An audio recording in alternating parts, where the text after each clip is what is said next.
सैफ अली खानवरच्या हल्ल्याच्या संदर्भातली ही मोठी अपडेट आहे। सैफ अली खानवरील हल्ल्याच्या संदर्भातली आपण माहिती घेतोय आणि पोलीस लवकरच एक मोठा खुलासा करतील अशी माहिती मिळते। पोलिसांनी जवळपास या हल्ल्याचा छडा लावलेला आहे आणि दुपारच्या नंतर पोलीस आता निवेदन सुद्धा प्रसिद्ध करू शकतात। त्यामुळे पोलिसांच्या तपासाची चक्र आता वेगाने सध्या फिरताना दिसतात। त्यामुळे जवळपास पोलिसांनी हा हल्लेखोर नेमका कोण आहे याचा छडा लावलेला आहे अशी माहिती आता मिळते आणि दुपारच्या नंतर साधारणपणे पोलिसांकडून या संदर्भातलं निवेदन येऊ शकतं।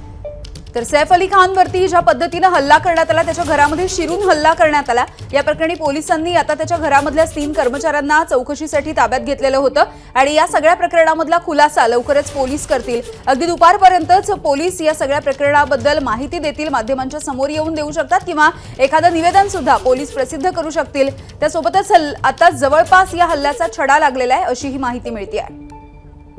सूरज सावंत आपल्याला माहिती देत आहेत। सूरज,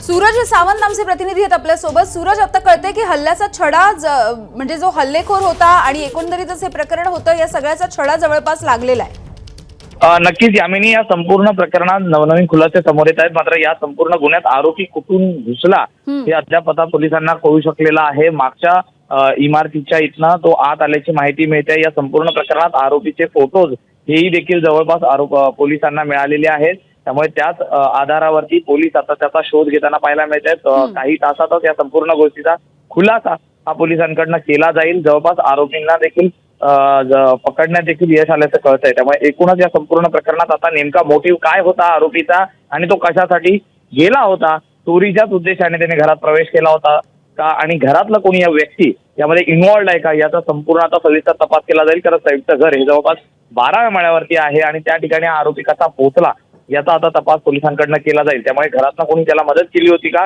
हे देखील पाहणं तितकंच महत्वाचं आहे। आणि त्यानुसार पोलीस स्टेशनमध्ये जर पाहिलं तर जेवढे काम करतात सैफ अली खानच्या घरी त्यांच्या सगळ्यांची जी विचारपूस आहे ती देखील सुरू असल्याचं कळत आहे। नुकत्याच मिळालेल्या माहितीनुसार ज्यावेळी हा संपूर्ण प्रकार घडला त्यावेळी तिकडे कर्मचारी जी होती जिच्यावर देखील हल्ला झाला, लिमा नावाच्या, ती देखील त्यांना देखील बँड्रा पोलीस स्टेशन मध्ये आणल्याचं कळत आहे आणि त्यांची देखील विचारपूस सुरू आहे। त्याचबरोबर फ्लोरिंगचं काम करणारे जे कामगार होते त्यांची देखील चौकशी सुरू आहे। आता काय नवीन माहिती समोर येते पाहणं महत्वाचं आहे। एबीपी माझा, उघडा डोळे बघा नीट।